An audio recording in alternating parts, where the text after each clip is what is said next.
Hey guys, it's Carly and welcome to the Ancient Paths podcast. In this episode, we're talking about Eat to Heal. My special guest Marcella is joining me and we're going to share stories and testimonies as well as ancient wisdom on how to look to our ancestral diets and biblical wisdom to heal your body. So thanks for joining. Enjoy. Welcome everyone. Welcome to Ancient Paths podcast. I'm grateful for another day that we get to grow and learn and find our way on the ancient path. Today we're talking about how to eat to heal, and my good friend Marcella is joining me. She is the chapter leader for the Weston A Foundation in our area. She's also lovingly called my work wife by the guy at the health food store. He's like, I came in there one day and he's like, where's your other half? And I'm like, my husband? He was in here? He goes, no, Marcella. I said, oh yeah, my work wife. But she's my partner in passion for health and healing, especially in the Weston A Price world. We do a lot together for that organization. And she's my road trip buddy. And I'm excited to have you sharing your journey today and the wisdom you've learned along the way. Specifically your testimony with healing your son's food allergies. We have a similar testimony that way. So I'm really excited for you to share that with everyone and what you've learned. I always joke, I'm like, the student has become the teacher because she'll tell me these things sometimes. I'm like, I did not know that. So so welcome. Thank you. Thanks for having me on. It's an honor to be here with you. Yeah. So there are lots of diets out there and there are always new fads. I mean, we're overloaded with information, right? Like on X or TikTok or, Facebook, there's always this new fad diet out there. But as I always say on here, when we look to the ancient path, when we look to the ways of life that we get in the Word and then we also get from our ancestors, we can kind of sort through all the noise and find the best path for our healing. So that's what today's all about. And really everybody is different. I mean, there's not a one-size-fits-all diet for everyone. I mean, there are principles of healthy diets that can benefit anybody. But that's why it's so important to know your body, to find a good practitioner that can walk alongside you. I love biofeedback. That's what I do at my practice. And it's amazing to see all the different body types and what your body needs. Even in certain seasons of life, our body needs different things. Some people have their methylation genes turned off. A lot of people actually do nowadays, which is kind of crazy. And that's just really like your organs not functioning properly. But really, we can heal all of those things. We talk about that a lot. There's nothing in the body that can't be healed when we give it what it needs. And so we find our way back to healing one step at a time. It is a journey. We're on a path, right? But there is hope and there is ways that we can eat to heal. So that's what we're going to talk about today. Nice. And just Monica Carrata on her podcast, she always prefaces it by saying, we are not doctors. We are advisors of experiences of things that we've had, and these are the things that have worked for us. Talk to your practitioner. Yes, always talk to your practitioner. It doesn't have to be a doctor. It can be a practitioner. Holistic health practitioners are wonderful too. But yes, this is for informational purposes only, so the three-letter organizations can get off our back.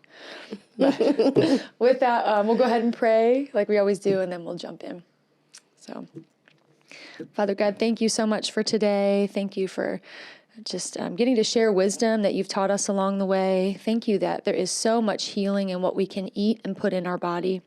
And I pray that this will be a blessing to those who hear it. And I pray as always that the words of my mouth and the meditation of my heart would be acceptable and pleasing in your sight. And we pray this in the name of your Son, Jesus, Yeshua. Amen. Amen. Thank you. All right, so eat to heal. I think a lot of people know this quote. We've seen it a lot, on social media. Hippocrates said, let food be thy medicine and let thy medicine be food, right? And he's the father of modern medicine, which is funny because I feel like modern medicine has gotten so far away from the principles that he taught. But that is a really powerful statement, right? Let food be thy medicine and let thy medicine be food. Do we really live by this? I feel like we don't in our modern society. Modern society, no. But I always have to think to myself when I'm at the grocery store, is this something? I always think about the Native Americans. The Native Americans have access to this. Okay, no, they didn't eat gummies. So we're going to pass on the gummies. Right, right. All the supplement gummies now. It's so tempting because it's so easy. They're so delicious.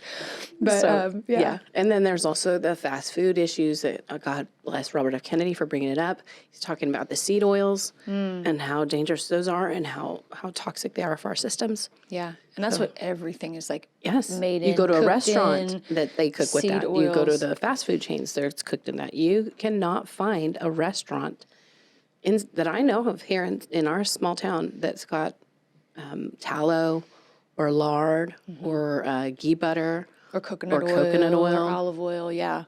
So it is a big issue. I mean, you really have to work hard to be healthy in our modern society. But if we're really thinking about food being our medicine and our medicine being food, do we live by this? Do we take it seriously enough? And I always like to bring it back to the word, because the Bible, a lot of times we kind of get in this victim mentality of like, oh, it's just genetic and it's not my fault. And, I always say like the Bible's like a choose your own adventure story because God is like, okay, here's what brings life, and here's what brings death, and here's what brings blessing, and here's what brings cursing. And we really get to choose that, not just in this life, but in the one to come. No. So, and I don't like it when people feel like, well, my mom had cancer, my grandpa had cancer. I'm like, no, you can't speak that over yourself. Yeah. You have to decide what are you going to eat to change that. Right. Because generations, we also get a little less unhealthy every generation because the food quality deteriorates every generation. Yeah. So we have to find the food that our ancestors ate and go for there and just aim for that, and then hope that God that you don't believe that the DNA is what's your health line. It's really about the food, and you have to set that part aside. Yes, that might have happened to your family members, but what are you going to heal your body? Yeah, very good point. Such a good point. Yeah, so we're going to dig into just really like what does it look like to eat ancestrally. And I was just saying, again, we see this all throughout the Bible, but in Deuteronomy 11:26, it says, "See, I'm setting before you today a blessing and a curse." And so a lot of times we don't want to take personal responsibility for our own health. And that's really sad. We were joking about this in the car on the way here that, both of us we're really diligent. I don't want to use the word strict, but we're diligent about what our children eat. And sometimes you get those people that are like, oh, you're such a stick in the mud. Let them have fun. Let them have fun. And, my family always thought I was so strict over the years. But, I've shared a little bit of my story on my my podcast episode called Coming Out of Babylon, and how I really just was awakened to these things pretty early on. And it was almost like God gave me this roadmap of this is how you should go, like walk in this way. And so my family always thought I was really strict over the years. And I remember the first time I let my son spend the night at my in-laws' house. And I think he was like maybe 8 or 9 months old. And we were going for like a day or an overnight. And I packed all his food. Like I made all these organic purees with bone broth. And, I had all this food laid out for him all weekend. And I remember when we picked him up, like none of it was gone. And, And so I said, so what did you feed him all weekend? And I packed milk and everything, like breast milk. And they're like, oh, we gave him the pickle off our Subway sandwich. And he had a bite of this and he had a bite of that. And like the whole ride home, I'm like, no. I've been bawling. So upset. And so my husband and I actually we sat down and had a conversation with my in-laws right after that. And like my son wasn't even a year. And I said, look, this is how we believe. We believe that food is either going to bless his little body or it's going to hurt it. There is no in between. So like a pickle from your sandwich that has food dye in it, like not necessarily a good thing. So please just feed him what we pack. And we've had some family members that have been really good about that. My in-laws, after that, they were like, okay, we will do our best. And they did for the most part. But then I have some family members that were like, my one aunt, she's like, well, we fed you guys a bunch of junk food and you turned out fine. I'm like, no, we didn't. A lot of us have a lot of problems. Okay, because you fed us all this poison. Just because I'm alive doesn't mean I'm fine. Right. It's like, we gave you all Dimetap to make you go to sleep at night. It's like, no. Oh, my gosh. No, this is why there's addictions in some of my family members. Oh, my gosh, we gave you medicine every night. Aren't you proud of us? It's always like, you all turned out fine. Look around. Nobody's fine. Nobody is fine right now because of dysfunctional. Because of that generation, okay, of the McDonald's generation. So That's funny. it really does help to see food as either a blessing or a curse, as life or death. And then you kind of get rid of this gray area of, oh, well, I can't, you really start to see it as something that's more concrete. And I talked about this in my podcast episode I did called Thoughts or Frequencies, right? So like when I first got a hold of healthy eating, I was raised on the standard American diet. I was raised on like boiled hot dogs and Pepsi and jelly beans and food dye and horrible food. And when I started to like get a hold of this after college, I remember like, I would imagine, do you remember like those poison yuck stickers? It had like the skull and crossbones on it. We used to get them in school and like put it on your chemicals under your sink so not to eat them. Yes. So I would picture that in my head. Like if I would go somewhere and there would be junk food out and everybody would be eating it, I would imagine like that skull and crossbones yuck sticker on that food, and it like totally shifted my mindset. So it really is a mindset thing. And that really helped me to be like, oh yeah, I don't want to. We should print some out and just sit them on. Slap it on food. We go to the grocery parties. store, put it on all the junk food aisle. Right. At a potluck, we're just going around slapping people's food with poison control stickers. But it really does help. It helps you to just kind of get that in your head. And, the Bible's also really clear about foods that are good for us and foods that aren't good to us. Interestingly enough, people don't realize, like, the Bible's been talking about GMOs for a long time. Like, it says in there, one of the commandments is don't eat food with mixed seeds. Well, what are GMOs? Right? So there's a lot that's in there that we can look to and say, oh, okay, hey, maybe God, wanted his people to be healthy. Maybe he didn't want them to be sick. Maybe he was trying to tell them, hey, take good care of your body. But the thing I really want to hone in on today, and as we kind of wrap everything up, we're going to go back to this, but no matter what you're doing, no matter what kind of diet you choose, and we're going to talk about some diets that have been really helpful in our own healing stories. But really, we need to get back to eating simple, like you were saying, like Native American style, seasonal, purposeful, and careful. And we're going to talk about what that looks like later on, but that would be a good, I wish I had like a cool acronym, SSPC, I don't know, simple, seasonal, purposeful, and careful. And even like really, like we got into the paleo diet, I don't know, like 7-8 years ago, we went like all paleo.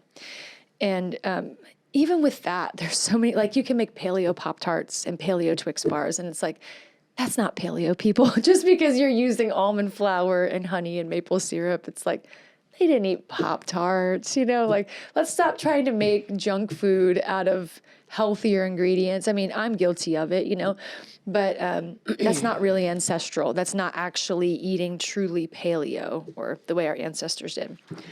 So we're going to talk about some foods that they ate in ancient times, because again, when we look to the ancient path, we see we didn't have these diseases back then. Right. We have all these outlines in scripture of how we're supposed to eat and how that's supposed to bless our body. And so we're going to talk about bread, because there's been a lot that's shifted with bread in the last few years. I think people are getting back to realizing like, oh, bread was a staple food in ancient times. Like I always tell people, just look in the Bible and look and see what they ate. And it's really helpful to show you what guidelines to eat. But bread was a staple. I mean, they would come in and that would be a main staple in their meals. They would eat the bread. And what happened to our bread, right? Now we're getting back to milling our own wheat, and we're trying to get back to non-hybridized organic versions of wheat. But really, there has been a war on wheat for a long time in our country, really, since they subsidized. Yeah, probably at least 100 years since they started subsidizing farming, since everyone had to start using the same seeds. You could no longer trade, your wheat seeds or your kernels with other farmers. And then don't even get me started on the glyphosate that's sprayed on it. Right. And it just accumulates year after year after every time they spray. And every time they spray again, it's still the same crop. Which is why so many people became gluten intolerant, all these years ago. And Sorry, it got not the crop, worse and worse. Same field. So it's accumulating on the same field. Right. We're stripping the nutrients out of the fields with, all the poisons we're spraying on it, with how we're just continually harvesting year after year. And again, that's not biblical. Like God said, on the 7th year, let it rest. You'll have enough on the 6th year. You won't have to farm the 7th year.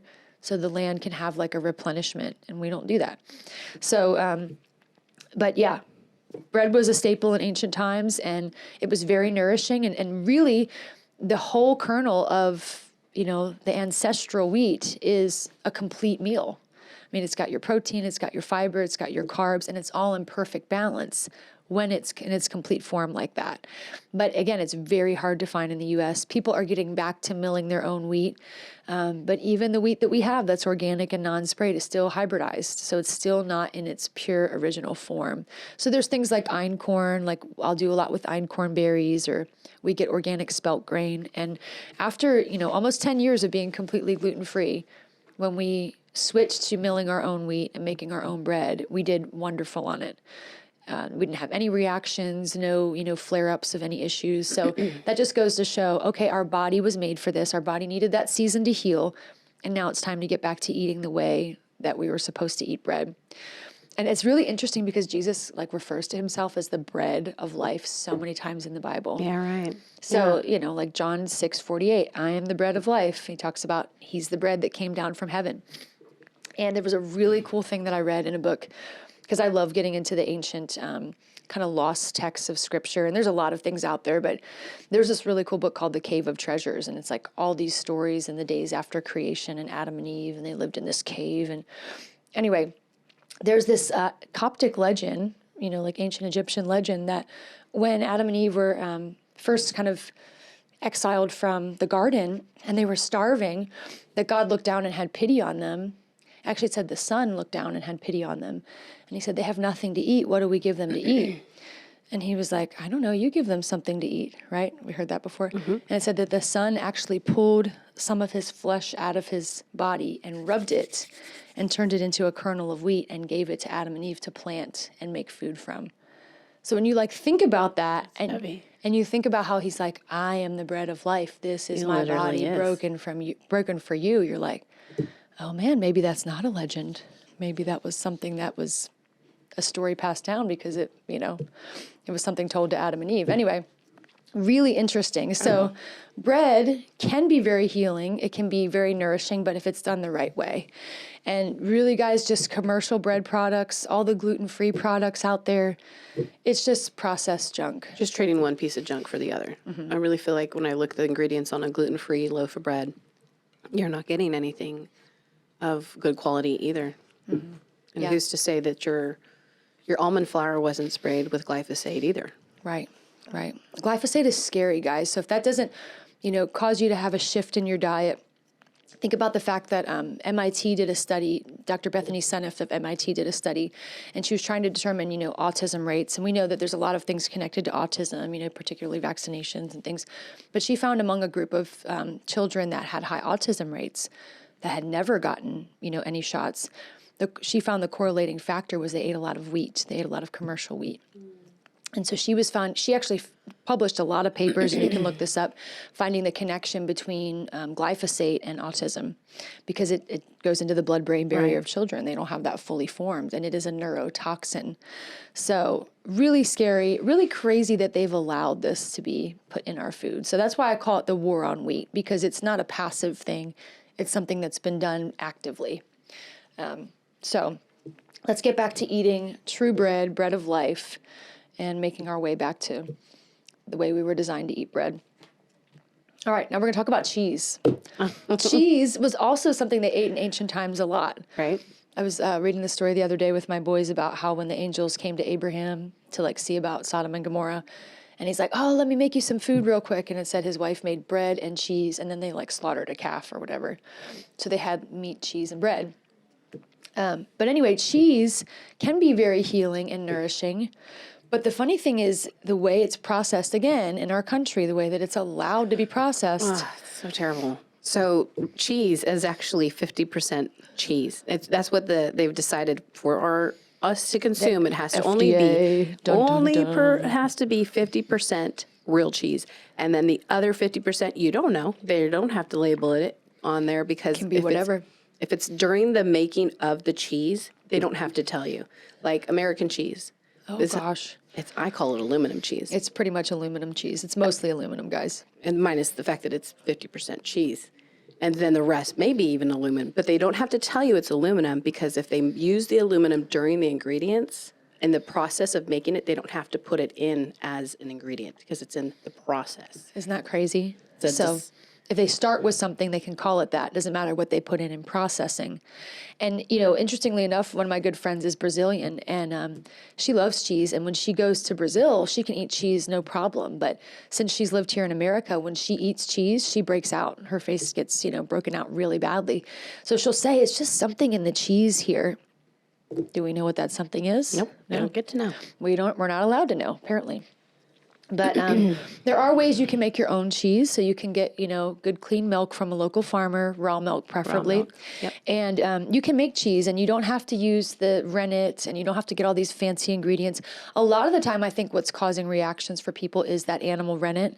Even if it's vegetable rennet, we don't really know how it's processed, what exactly is in it. But I make a really simple cheese with just vinegar, milk and apple cider vinegar. And depending on how long you press it, you can make it harder, you can make it softer. So they made cheese very simply in ancient times, and we can do the same.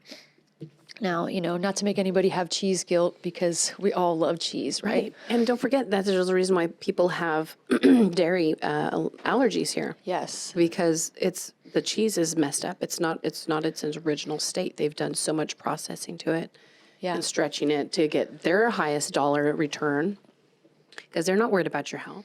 Right. So so these allergies aren't true allergies to gluten and dairy. They're actually true allergies to the things, the processes and the poisons in the gluten and dairy. So how do we strip that away? How do we get back to making eating it yourselves? Yeah, making it yourself, or getting from a local farmer that you know has had a cleaner process. And that makes a big difference. All right, we're going to talk about meat. Marcella loves meat. She's my carnivore friend. Can I tell the story about the plant-based nightmare when we went to that restaurant? Oh my gosh. Okay, so we were at this conference. We went to a holistic practitioners conference in Phoenix. And we worked the EMF booth all week or weekend or whatever. And then at the end of it, we were like, okay, we just want to go get some Italian food. And these people were like, this restaurant's incredible. Everybody said this was a great restaurant. Gluten-free. It's all like healthy Italian food. So we call ahead because we didn't want to miss closing. And, you know, this lady, if she doesn't have meat, she's withering away to nothing. So she's like, I get a headache. we call ahead, and she's like, all right, I want a meat lovers. What meat lovers do you have on your menu? I want meat. I want extra sausage. I want, you know, extra ground beef. Just put all the meat you can on it. And so you're placing this order, and you're telling this girl on the phone, I want meat. So we get there, and the restaurant's still full. We didn't even have to call ahead. And we sit down, and we get our food. And you like take one bite, and you're like, I don't know what this is, but this isn't meat.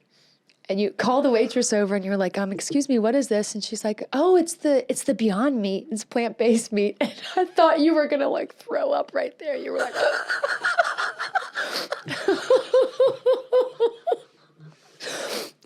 please take it away. And by then, the kitchen was closed. That's right. We had to share mine. It was really sad.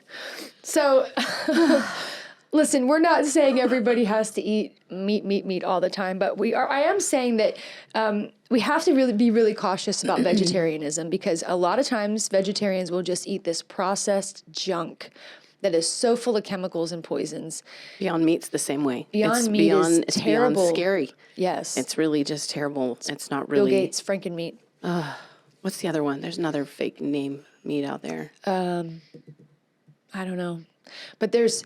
they're just tricking people, and they Right. put it on the menu at restaurants now, and you're like they're making it sound like it's heart healthy, or you're Right. getting some sort of benefit to eating half chemical factory made food. It's Right. not. It's terrible. Yeah.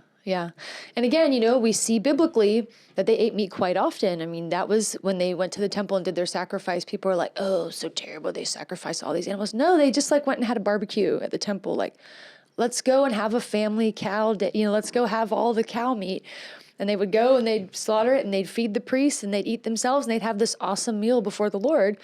And that was the whole purpose of it. They got to eat their meat like in a holy, clean place. It got to be butchered cleanly and humanely. It got to be blessed.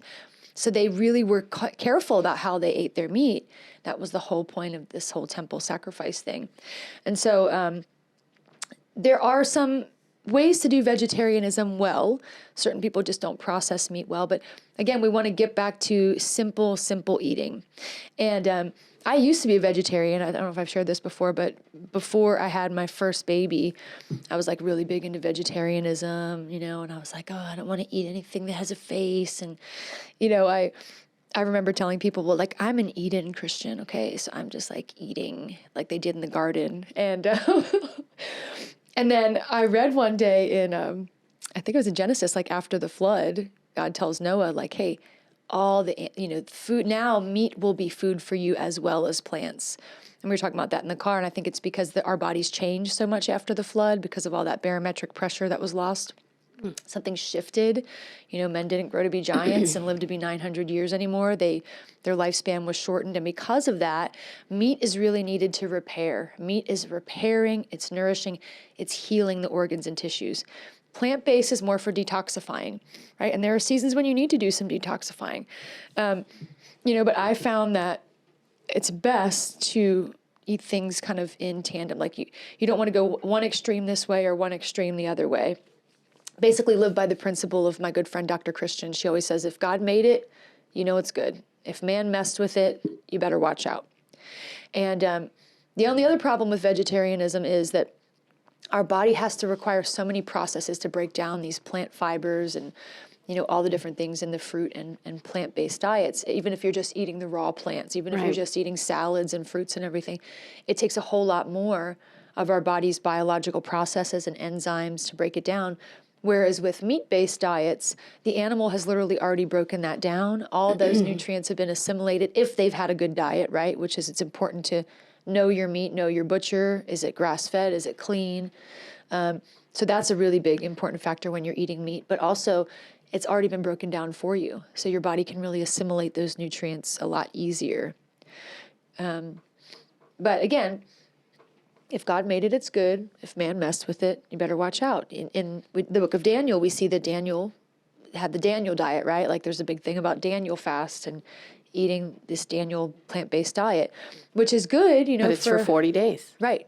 40 days. Exactly. It wasn't this long-term, his body went through a detox basically. So, and plant-based is great for that. So lots of fruits and veggies are a really good thing. There's a lot of purpose in eating plants.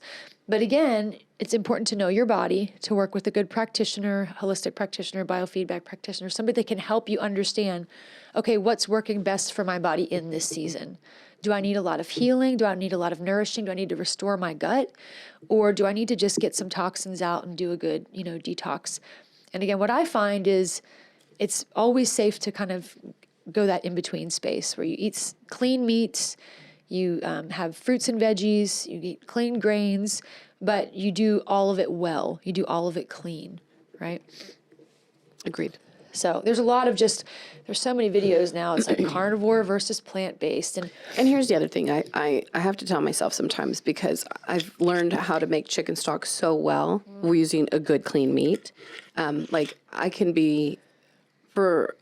start like better, best. What is that expression? Good, better, best. Thank you. I like to say that, yeah. Okay, so when there's something's good, you could make it this way. I can make it a little bit better, or I can do it at the very best level. And so what do I have time for to make, like right now we're drinking chicken stock. It's a really good chicken stock, by the way. Thank you. And in order to make a good chicken stock, I have to make some more time. So can I tell you my recipe that I... Yeah, please share it. I'll start at the beginning. So when I first started making chicken stock, how many years ago? Ethan was like 2.5 when you came over. Yeah.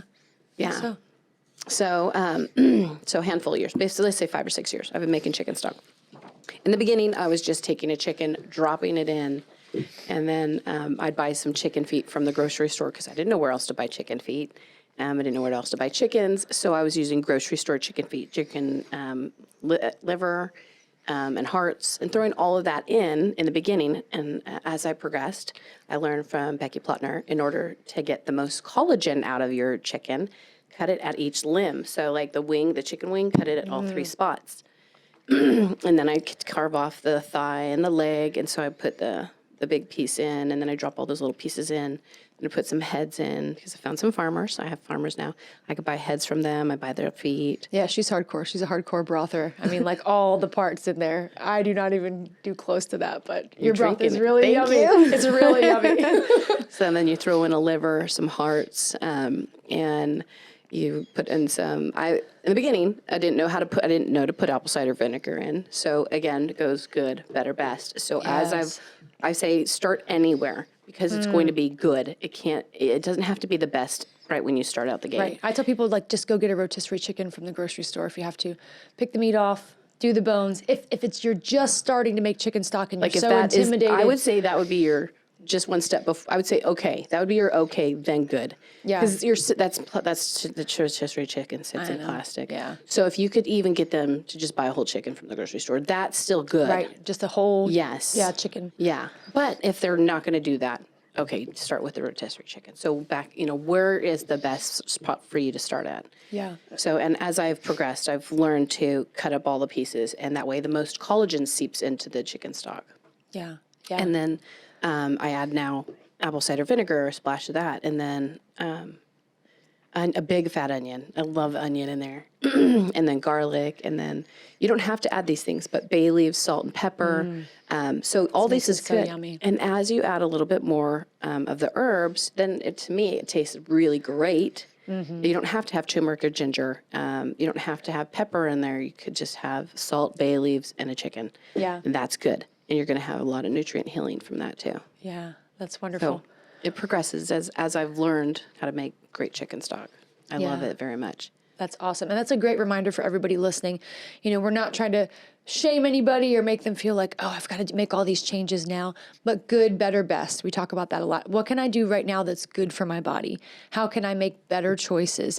And then eventually, how can you work your way to the best? And it is a journey. I mean, you can't just do all this overnight or you burn yourself out. But how can you start with one thing? You know, like for me, it was not eating the junk food when I went places, not eating processed wheat. You know, that's something we gave up really early on. How can you start making those changes now? And we're going to talk a little bit more about broth and how healing that has been for both of our families. And just Chicken stock. Chicken stock, yeah. You can talk about the difference between that in a minute. But how this is just an ancestral healing tool. I mean, it's not a new fad. It's not something that's been out, you know, recently. I mean, this is like thousands and thousands of years that chicken stock and bone broth have been used to heal the body, to nourish the body, to give us the nutrients we need. And so again, just going back to vegetarianism, there are some precautions there. I work with clients and I've seen, you know, people that can't get pregnant. They have a lot of fertility issues. And most of the time it's because they're vegetarian. So their body needs that extra boost to be able to create life. It needs the nutrients to really be able to create life. And I saw a really interesting video that some midwives had done, and they were actually looking at placentas. They were looking at the difference between a person who ate meat and a vegetarian placenta, and it was really sad. And they compared several of them. Wow. But the vegetarian placenta, I think I posted it on the Weston A group a while ago, but it was very pale and sickly looking, and then the person that ate meat, I mean, their placenta was thick and hearty and healthy. And so as much as we want to avoid these things, again, we see it scripturally. We see that there's a right way to eat meat, a wrong way to eat meat, and also that our body just really needs that healing that meat can offer. And so bone broth is a big part of that. Chicken stock is a big part of that. And we're going to talk about the Weston A price and how they're really big on that. And since you talked about infertility, so I don't remember, it was one of the many podcasts I've overheard, but they said if you have brain damage, you're having memory issues, eat brain. You're having liver issues, eat liver. You're having infertility, eat eggs. So it's just let like your heals food like. It's the principle of be your homeopathy. medicine, Like heals like. So let food be your medicine. Yeah. Really, really interesting. And we went to the Weston A Price conference together. I guess it was in 2000. Tennessee. In Tennessee, 2022. And the conversations you overhear in the food line are like hilarious. And by the way, the food is like all grass-fed, organic. Like there's liver pate, there's fresh salads, there's raw milk and kombucha bars. And that was wonderful. But there's some of the conversations you overhear. Like there was one guy in line in front of me. He's like, yeah, I was dying of kidney disease and I just ate a bunch of kidney for like a year. And they're like, oh, what was that like? And he was like, I mean, it was really gross. He's like, but I'm totally healed of my kidney disease. And so you would just overhear funny conversations like that. But that's where I learned about EMF. As the Weston A Price. But not the Tennessee one. It was the one at the Dallas. Yeah. It was when we were in Dallas. And it was in the raw milk line. these people were talking about EMFs, and I'm like, this is like the fifth time I've heard somebody say the letters EMF. Like, what are they talking about? And so I'm like, you know what? I tapped the person in front of me. I'm like, what are you guys talking about? I don't even know what that means. Yeah. And I want to do a whole EMF podcast because your healing story of healing from radiation in your body from these guys, I mean, is tremendous. Like, she's a whole different woman because of that. But we're going to shelf that. Shelf it. Because today we're talking about food. But let me just say I'm a nicer person. I had no idea that the stress level that was caused by it. Yeah, okay. What's doing to our insides. So the Weston A. Price Foundation, if you're not familiar with it, Dr. Weston A. Price was a dentist in the 1920s, and he decided he wanted to go travel the world and try to find a cure for cavities because cavities were starting to run more rampant. Think it was the Industrial Revolution. People were eating more processed food, white flour. They were literally stripping everything out of the flour and leaving this powdered nothing behind. So he's like, I'm going to travel the world and try to find a cure for cavities. And he thought he'd maybe find an herb or something. And what he found is as he traveled the world, people that ate ancestrally, people that ate off the land, people that weren't industrialized and civilized, actually had all of their teeth, no decay. They had strong, healthy bodies. They had no incidence of miscarriages. Their babies were born robust and healthy. And he was like, And they had great dispositions, too. Yeah, there was no depression. Right. There was no anxiety. And so he's like, what are these people eating? And so he began to study these ancestral diets. And so he published his findings. And so his findings kind of sparked a revolution to where people were like, okay, yeah, let's get back to ancestral eating. And a lot of what he published became the Weston A. Price Foundation. And so they've been around for, decades and decades now, since the 80s, I believe. Late 80s, maybe early 90s. I want to say maybe 25, 30 years. Yeah. 25 years. Okay, yes. So like the 90s. Yeah. And their organization is all about food, farming, and the healing arts. And how do we get back to eating like our ancestors did? Sally Fallon Morell, I think I shared this when I was pregnant with my first baby. My natural doctor was like, read Nourishing Traditions cover to cover. And that was a wonderful journey for me because it kind of set the trajectory of how I want to eat, how I want to raise my kids. Have I been perfect? No, I've not been perfect. But I tried. This was kind of the foundation of how I wanted to start. And she talks about how to make broth, how to make stocks. There was a really interesting quote in here that, when people used to get colds and flus and even terrible headaches, all the way back in the, 1920s and before, the cure was chicken stock. It was bone broth. They would just ladle it out. The person would drink it. And the quote was like, a really good broth can raise the dead or something like that. Wow. So that's a great quote. I know, right? I was trying to find it in here. I didn't get a good chicken stock when I was little. My parents would pour open a can of chicken noodle soup. Yeah. And I was like, gosh, I wonder why I'm not getting better. You have to go to the doctor. I know. Let's go see that pediatrician again. Chicken noodle soup. But yeah, so broth is so healing. I just want to read this excerpt from in here.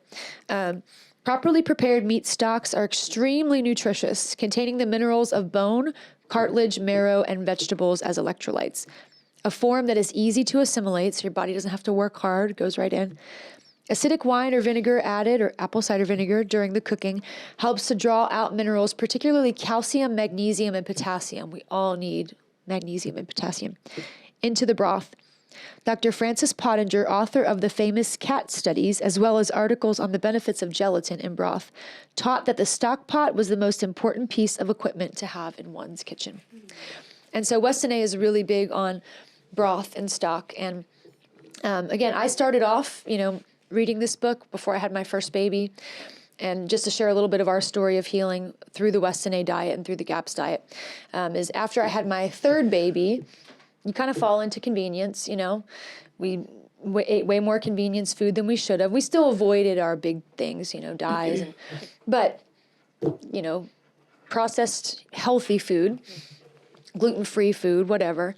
And so after my third baby, when he was about a year and a half old, my son Ezra started to erupt in terrible eczema all over his body. And I actually have a photo because people don't believe how bad it was. And just all over his body, raw, open skin. And hindsight's always 20/20. We had just moved to San Angelo, where we lived for many years, and we lived in an apartment complex or like half houses that my husband's company paid for until we could find a house. And they sprayed. Bug Express would come and spray regularly. Wow. So looking back now, I'm like, holy moly, his liver was probably just, the Inundated. toxins were probably Poor just, little guy. yeah. And I ate a lot more convenience food. I did not have a good nourishing diet postpartum. I mean, I was just kind of in fight or flight mode when you have 3 children under the age of 4 and a husband that works a lot, which is what was going on in that season of my life. And so I remember just like not taking good care of myself. So in turn, I believe he got leaky gut. He was very colicky. He had a lot of bloat, you know. And this all came to a head when he was about 18 months old, and he just erupted in eczema all over his body, to the point where, you know, you guys have heard my story. I'm not at all a medical person, but there were nights where I was like crying, like, do I take him to the hospital? What do I do with this boy? But then, you know, I would pray and I would hear, what are they going to do? They're going to give him a steroid cream, shove all that right back in, and it's going to be worse off down the road. Right. So this is another picture of just how horrific the eczema was. And so we were desperate, and I had a good friend that told me about the GAPS diet, and she had actually heard about the GAPS diet, and GAPS stands for Gut and Psychology Syndrome. Marcella has her GAPS books here, and it was by a woman named Dr. Natasha Campbell McBride, which we actually got to meet her at the conference. Yeah, I wish I had that photo of her, but it was so wonderful. We got to meet her, and she's the sweetest woman. Beautiful accent too. Yeah, she's from beautiful Russia. Russian woman, and she had a severely autistic child that she healed through As a baby, when he was a baby. Through diet. Yeah. And a lot of it was bone broth, a lot of it was meat stock. Yeah. And so she's literally written the book on gut and psychology syndrome and how this is all connected. And so a friend of mine had healed her little boy's asthma through the GAPS diet. And when she saw this, and I'm like, we don't know what to do, you know, we're just floundering.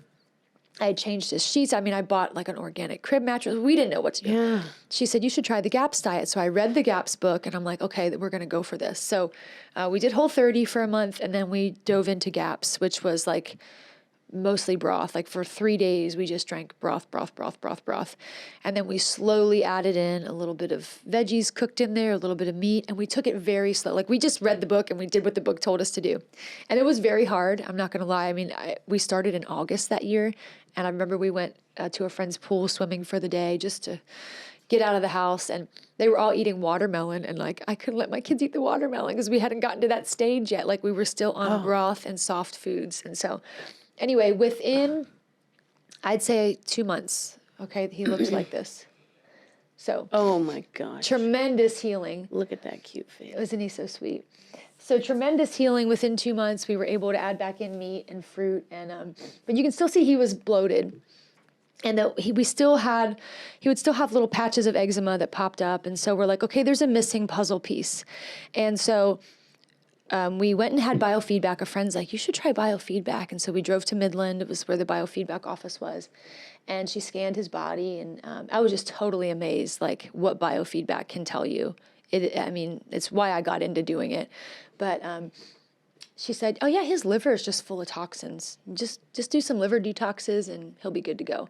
And so we juiced. We would juice in the morning. We'd do like green apple, beet, carrot, celery. I love juicing. I feel so good within seconds of drinking it. It's literally like going in with soap and water and scrubbing out your liver. And so we did that. And I think we did some like drops we had gotten from the health food store, some like liver detox drops, and boom. Completely cleared up. Now, we had a food allergy test because we're like, obviously, this is probably a food allergy.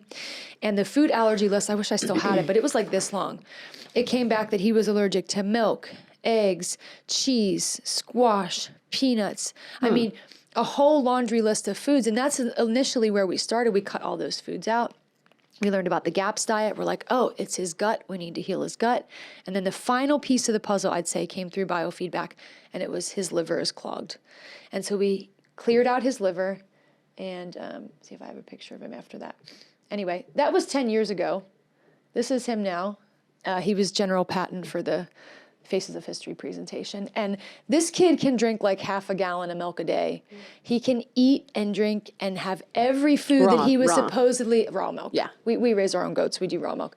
But he can eat every food that he was supposedly allergic to. His body healed. We watch him completely heal in a matter of 6 months. So that's incredible. 10 years ago. That's amazing. 10 years ago, he has never had eczema since that day. And he has never had any food allergy issues since then, since 2014, 15. So this works, guys. It's powerful.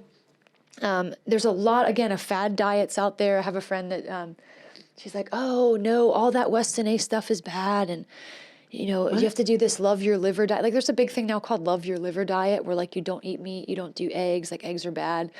And I'm like, my liver would hate me. She was telling me, she's like, yeah, people are getting completely healed in like 6 to 7 years. I'm like, wow. okay, That's right on track. Yeah. I'm like, Gaps healed my son in 6 months, right? And so to me, it's like, if we're looking at ancestral eating, oats is kind of like an animal. Now, oats are great. I like eating oats, but to like live off of oats and beans, it's just not what we see patterned in ancient times. I'm still laughing at 7 years. 6 to 7 years. Would you like to be sick for 7 years? No. What kind of sick offer is that? So I know. So 6 months of really just hitting it hard and following this protocol. And really, guys, it was hard. I mean, there were potlucks, there were things that we went to that we had to pack all of our own food. But I had this sweet little reminder. And you can also make the choice, which is what we did, because I'm not about bringing food somewhere. It was much easier for me in the earlier part to just not go. Not go, yeah. Which is hard. But we've learned to even when we would go to birthday parties, we'd bring our own cupcakes. Yeah. Because but in the beginning, it was so hard. All I knew was a handful of things, and I didn't want to have to make him have a bowl of soup in front of everybody. Right. And so it's just like, we'll just play here. We've got it here. And he was small enough where we could pull that off. Right. Whereas they get older, they don't want to miss birthday parties, that kind of stuff. So that's different. Yeah. When we that's started where the diet. you learn to make alternative foods. Right. Like we learned to make really simple cupcakes with coconut flour and eggs and coconut oil, whatever. You can learn to make frosting with palm shortening, a clean palm shortening and honey, and it actually makes a really good frosting. So you have to learn. But again, I had this sweet little reminder. I'm like, you know what? We're going to do whatever it takes. We're going to dig our heels in. We're going to heal with food. And we did, and it was phenomenal. And like I said, the proof is in the pudding. It's been 10 years. And we don't eat nearly as strict as we did in that season, obviously, but we really focused on health and eating to heal for 6 months to a year.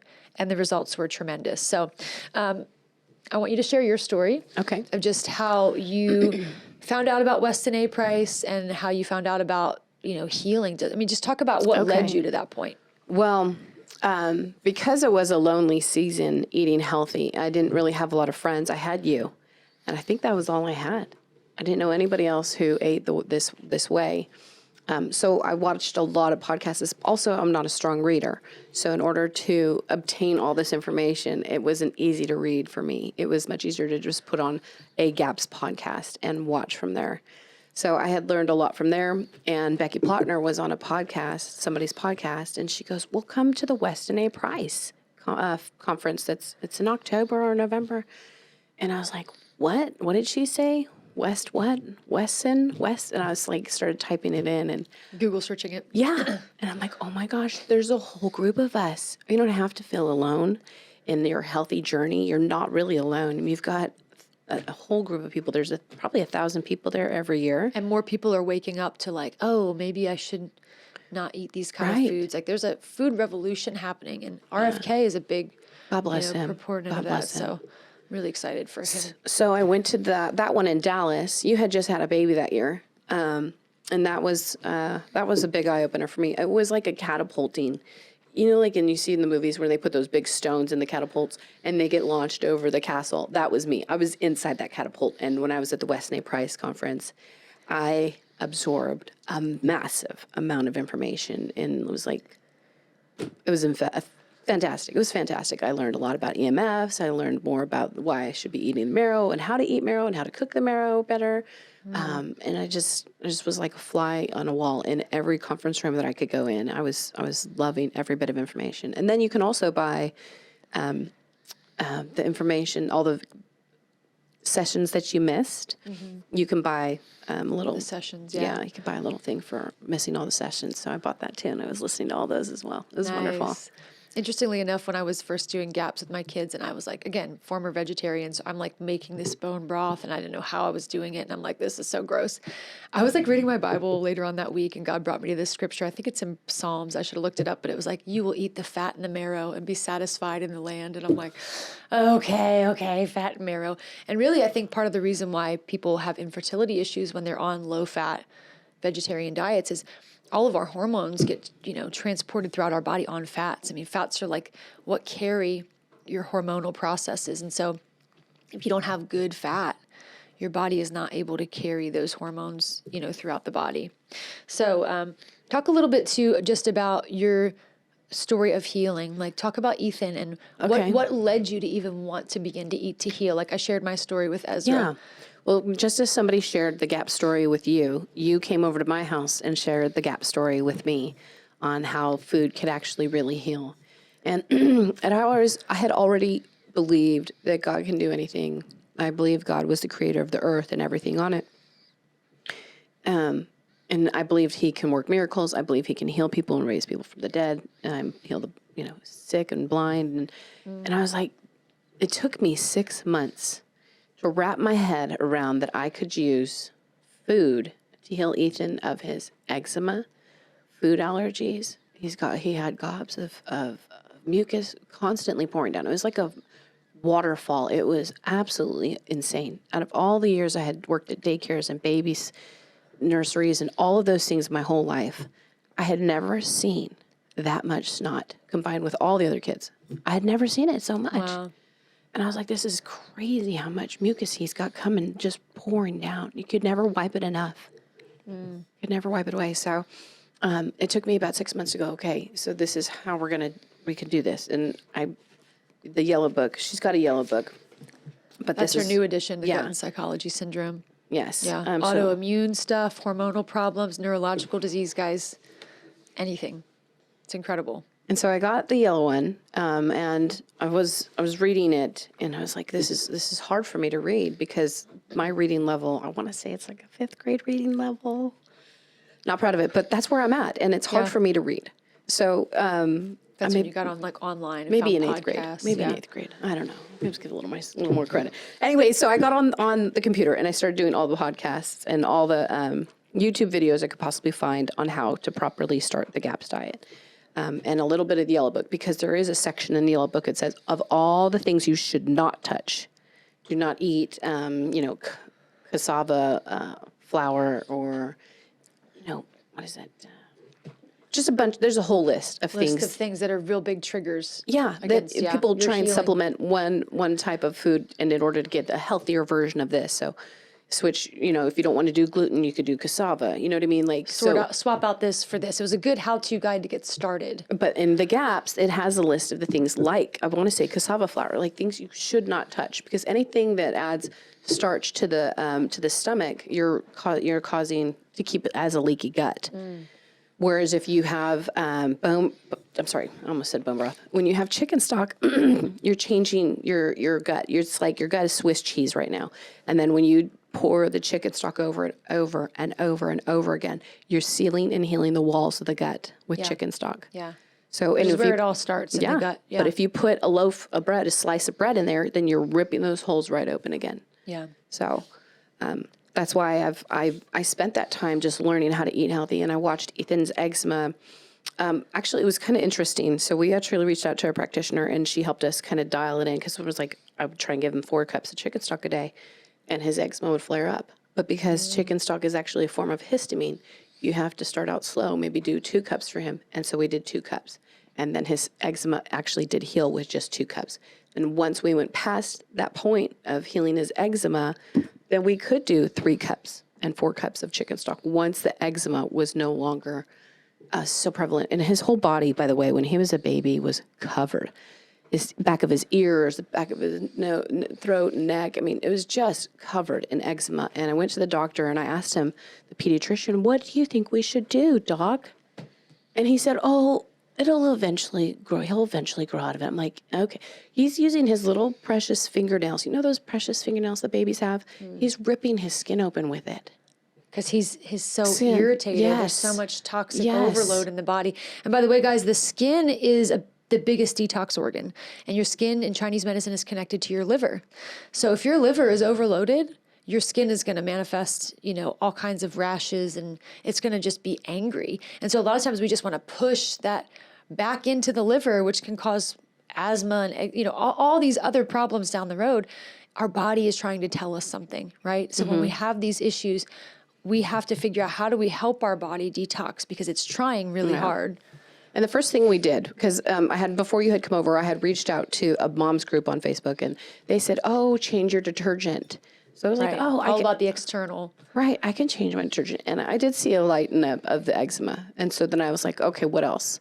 So then we got rid of the Swiffer mop, and then we got in a Norwex. So and then we threw out all the chemicals out of the house, and we started cleaning with just water and cloths. And I mean, that was helpful. And then we started using food, and then we stopped using the pediatrician, and then we didn't need to go to him. And we actually realized that was the benefit. If we don't go to him, we're going to see healing. Right. If you go there, you're going to go backwards. Right. So very good point. So I was really glad we got kicked out of the pediatrician's office. I don't know if Penn put that story in here, but we weren't going to vaccinate anymore. And then they sent us a letter, "You're rebuked from us." Yeah. And I was like, "Thank you. Kicked out of the system. Best thing you've done for our health so far." I've heard several people say that, like, that was the best thing that ever happened to me is I got kicked out of my pediatrician. Because then you learn how to heal yourself. Right. You learn how to look to ancient ways. And homeopathic remedies, because that's all I knew. I'm like, there's something else out there. Homeopathic, that's word. So I would type in homeopathic, and then for vomiting, diarrhea, what do you got? So you just type in the homeopathic word, and then... Yeah. So a good local health food store, you go in, they're invaluable. We go to ours and we tell people, just go in, tell them your symptoms. They will tell you exactly what you need. And it's holistic and natural. It's going to work with your body instead of against it. So that's so exciting. And you saw tremendous healing. Yeah, his eczema is gone. He used to have just the smallest amount of egg would cause him to go... Like anaphylactic reactions. Yes. I remember that. You had to like EpiPen and put him in a bath right away. And Yeah. But we were at church. I think you were there that day at church. There was a recipe. Somebody had brought muffins and somebody had brought cookies, and the lids had the recipe on it, and the lids were switched. So I was like, "Oh, look, Ethan, there's no eggs in this muffin." There were 6. Oh, wow. He ate half of the muffin. He goes, "Mom, I do not feel good." He's like, "Mom, I feel like I might throw up." And I was like looking at his skin. His skin wasn't flaring up in her bag. Like he would have normally been like his red gut had healed enough that it was like, okay, we'll just get it out. Yeah. So he didn't throw up. His body only got just a tiny bit red on his stomach. Wow. Yeah, normally he would have been head to toe red. So, and then the third part was he did not throw up. He didn't have head to toe rash. He asked for prayer. Oh, this is sweet. Yeah, he's like, "Mom, pray for me. I do not feel good." And I pray, and he goes, "Pray again, Mom, and pray again, Mom." I prayed 12 plus, maybe 15 times, and then he felt better. Wow. And then he's like, "Mom, prayed it away." I was like, "Yeah, bud, we prayed it away." Yeah, that's awesome. Yeah. Also the fact that we spend a lot of time healing. Yeah, a lot of chicken stock, and so I think that's really important too. Again, like we were saying, to just really dig in, to find somebody to walk alongside you, to find the resources you need. But and sometimes we do need to do kind of elimination diets. And what we're not saying is, it's not Weston A price is the be all and end all, and the GAPS is the be all and end all, but they are wonderful places to start. And what I like about the Weston A price is it's not a fad. They've been around for so long, and there's so many contributors. It's not like one person. No, and they have so many good speakers come. It's like one person gets out all the information. There are hundreds and hundreds of natural doctors and practitioners and dietitians and health coaches that all contribute to their literature, to their conferences, to their podcasts. And so there's such a variety, but it's all focused on how do we heal the body? How do we look to the ancestral ways? How do we look to the ancient paths to get back to abundant healing?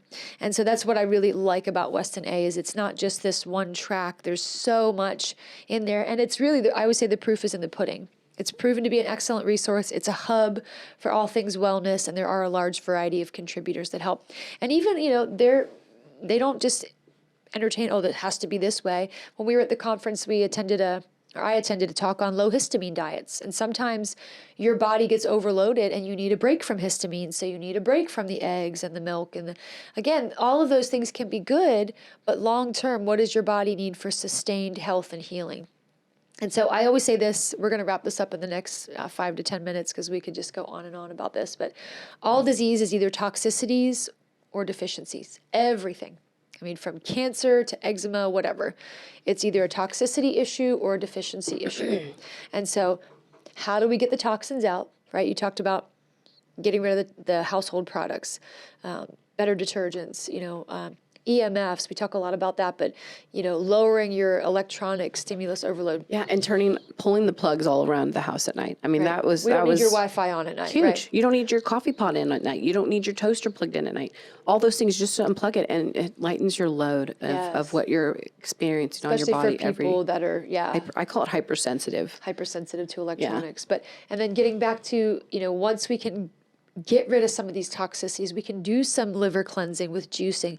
Celery juice, guys. I listened to the book, The Celery Juice Miracle by the medical medium on my way home from my training a couple weeks ago. It was like 10 hours of celery juice, y'all. It was like really intense. I was so tired of hearing the word celery juice. But celery juice is actually really amazing because it's my favorite one. It goes in and it cleans the sludge out of your body all by itself. Drinking on an empty stomach, 8 to 16 ounces in the morning, waiting 15 to 30 minutes and eating. And he even says in the book, he's like, he's real big on plant-based, which I don't agree with everything he says in the book about plant-based. But he says, no matter what kind of diet you're eating, if you can just get that juicing in, you're going to cleanse your liver. You're going to help your body with electrolytes. You're going to help your body nourish and heal. And so there are times when we need to do some cleanses to strip out the toxicities, to let our body heal. And then we need to nourish, which is a lot of what Nourishing Traditions, Gut and Psychology Syndrome, and the GAPS diet is all about, and where we've seen tremendous amount of healing in our families. And so really quick, can I tell the difference of what chicken stock is and bone broth? Please do, because there is a difference between stock and broth. And there's a big hype right now about drinking. Everybody, you go get your bone broth. But no, you can't buy it in a cardboard box at the grocery store. That's not real healing. Really, you want to buy chicken stock, or you want to make your own chicken stock from home, because chicken stock is made from an hour and a half to 4 hours. Where bone broth is overnight. It's 18 hours, longer. 12 hours, 24 hours, 36 hours. That's how people make bone broth. And that is actually going to damage you. If you're trying to heal your gut and you try and drink bone broth, you're actually going to cause your body to have a reaction to it in a negative way. So that's why you want to drink bone broth for the healing. For people who have actually healed and sealed the walls of their gut, they can go to have bone broth. Bone broth. Yeah. Becky. Because of the histamine content. You want something that's simple, that's nourishing. Right. The less histamine, the easier it is on your system. Yeah. So keep it simple. Just cook your chicken 4 or your hours. beef bones for, a couple hours to start. When you do this hardcore cook overnight, it's going to be more intense on your body, which a lot of people's bodies can't handle right away. You have to start with stock, right? Mm-hmm. And I learned that from you. That was the difference between the two. Very interesting. Yeah. And Dr. Natasha Campbell McBride says that she still drinks chicken stock, and she feeds the bone broth, which is what the bone broth is bones that have already been used from maybe a rotisserie or already been roasted, barbecued, stuff like that. So you just take those bones, you put those in the pot with an onion and some herbs, and put the lid on it. Come back to it a day or two later. And she says she feeds that to her pigs, but she still drinks chicken stock herself.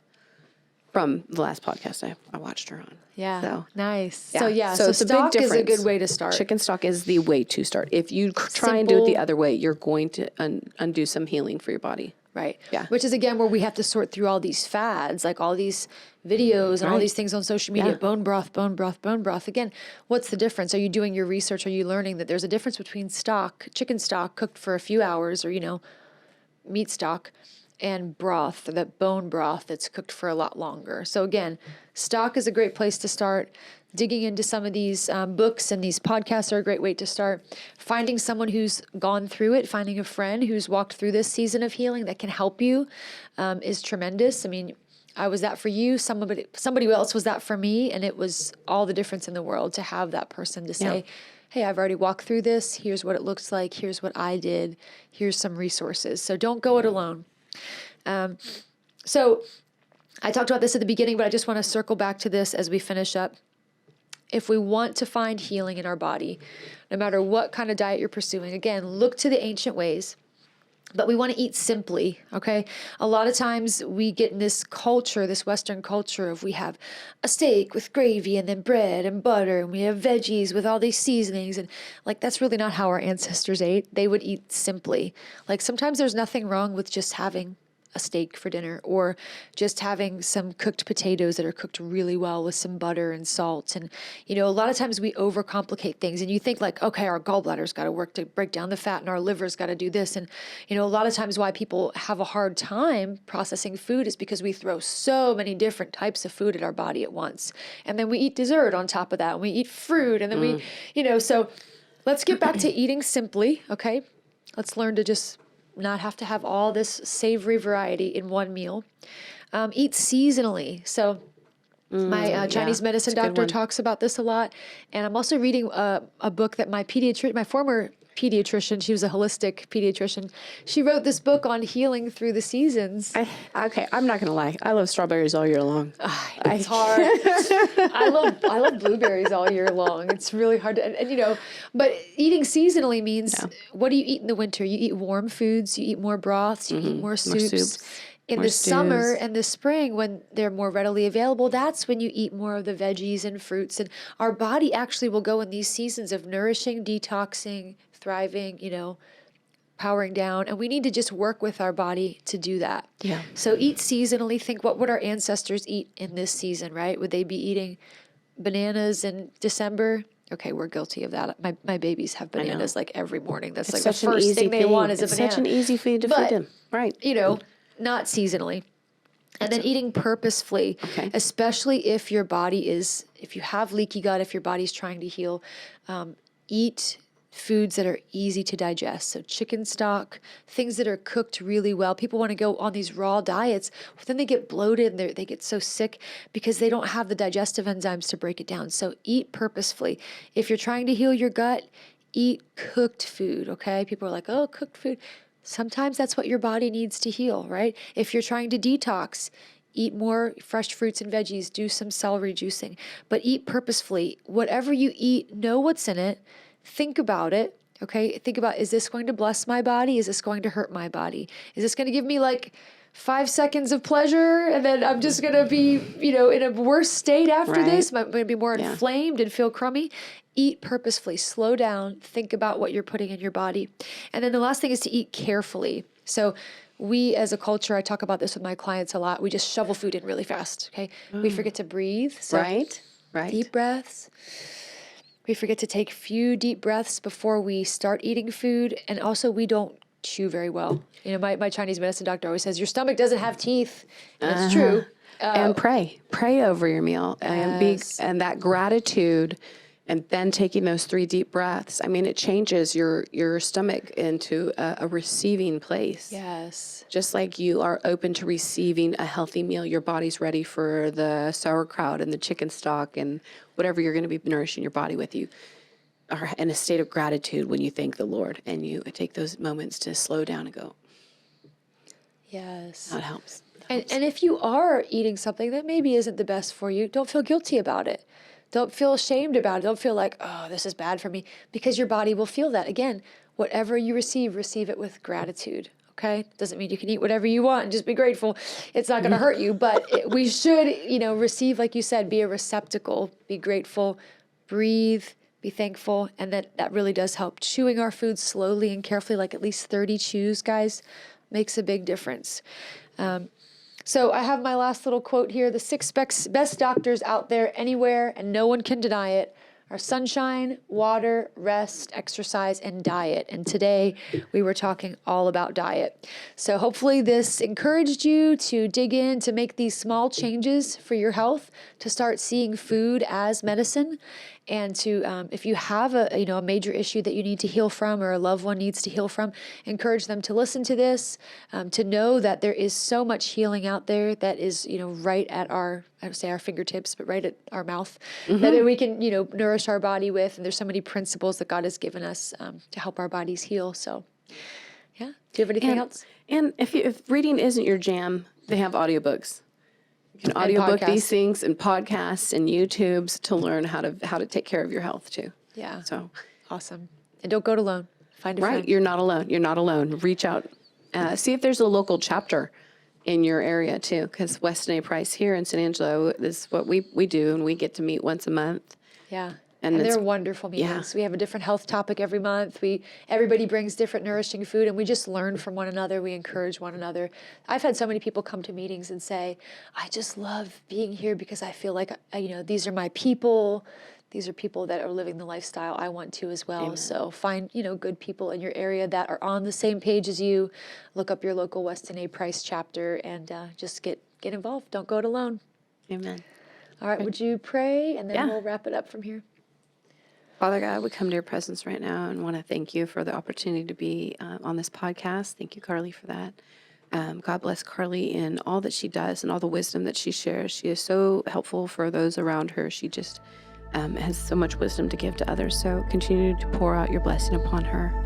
Bless this place and anoint it with your presence. In your mighty name we pray. Amen.